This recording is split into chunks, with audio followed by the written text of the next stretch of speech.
Warning, incoming attack. All right, you maggots, haul ass or die!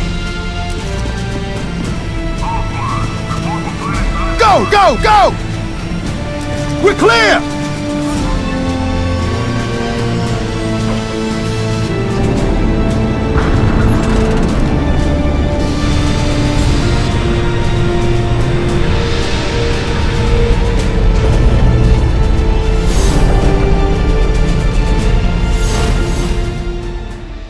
Alright, boys and girls, time to catch fire in the sky once again. Welcome back to my Chinny Chan channel. And today it's Quake 4, and it is the fairly unoptimized, slightly botched Xbox 360 version we're looking at today. Wow, we really wished they'd take more time with this when it came to putting this on this system.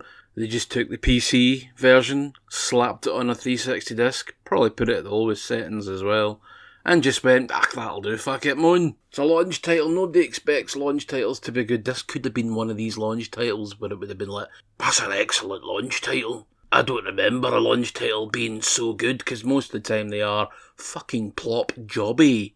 So I remember getting this when it first came out back in the old 2006, I think it was. And I loved it, even though it was pure fucking performance shitems. It was not good. It was very, very ropey, still is. In fact, I think I notice it more now because I'm used to better performance. Even in older 360 titles, like when you play your Call of Duties or whatever, or your Halos and all that, the games that can actually run at a decent frame rate.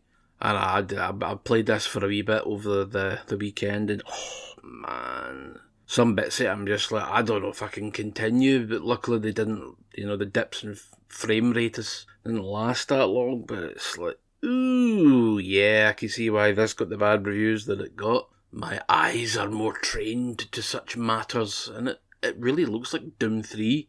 Not just quite as dark as Doom 3, but it's not a ball-hair off it at some stages. You're like, I can't see your fucking thing. And only one of your guns has got a fucking torch. That's your machine gun. Why only one of them?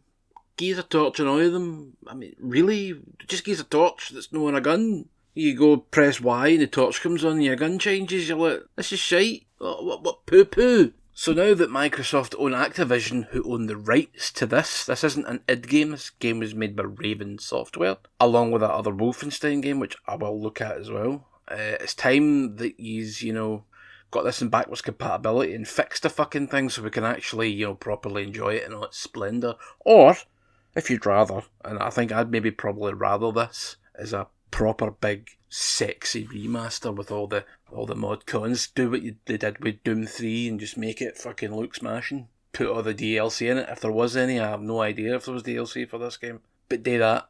You own it now, Microsoft. You don't have those excuses of, well, we don't have the rights for it. Get fucking done. Get that bad taste of that Call of Duty Modern Warfare 3 remake out your fucking cheeks of doom. And there's a plethora of other games that Activision owned that they just buried. Like that Wolfenstein game that I was telling you about 2 seconds ago. That one and all. Fucking hell, man. Strange thinking that id would outsource one of their bigger franchises. I can see why, like, with things like Hexen or Heretic, but Quake? That'd be like them outsourcing Doom. Why? What would you do that for? That's dumb. That's like a Konami move. Outsource Silent Hill, and there've never been a good one since. Pish. Anyway, I don't think this game's pish. I think this game's actually pretty damn good.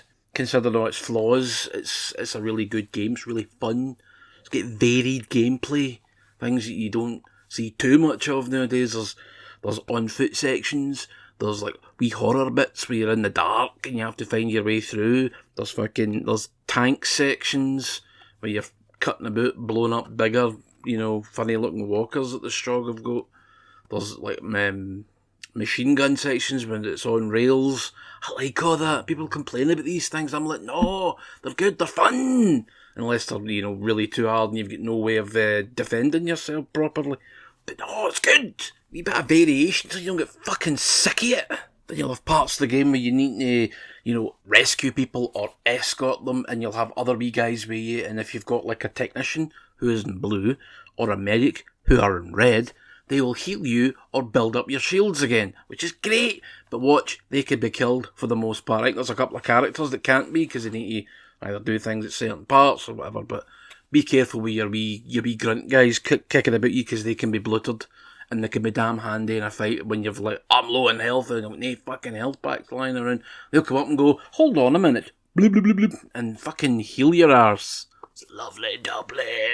And your weapons are all your standard fare: pistols, machine guns, shotguns, plasma guns, nail guns, fucking rocket launchers, grenade launchers. There's a black hole gun as well, I remember. That was quite weird. And you also get turned into a Strog at one point. You just don't get your mind wiped, so you're like a human Strog hybrid. You're like strong as fuck, and you'll see things kicking about. They're like hearts and panels on the walls through the game, and you can't access them.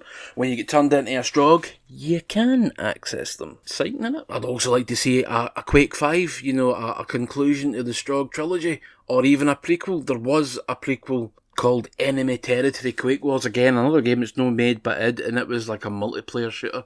You could play it on your own, but the AI was absolutely disastrous, so I don't recommend that one. For the curious kittens amongst us only, okay?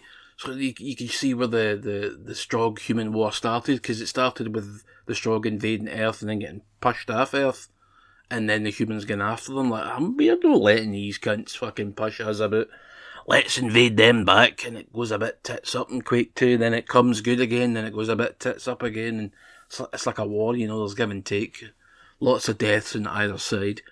And you'll notice that the enemies in this will disappear in a haze of green, digital-looking mist. That's because the bodies are actually getting taken back to the central processing to be reprocessed as more enemies. So there's a lore reason for them disappearing. They don't just disappear because the machine can't handle all these bodies lying around, which is a little bit closer to the truth, I'd say, but I like wee story and lore reasons for that happening. Also, with the original release, the launch release of this came with a second disc with a whole heap of other pish and a copy of Quake 2. Didn't have any achievements. Well, it did have the achievement markers, but there was no points to them. Good luck getting that one now, because they re-released it years later without the second disc. Lovely. So, if you can get this for cheap, and you haven't played it, just go in knowing that it's a bit of a mess. But it's fun, and you'll need to have a 360 for it at the moment.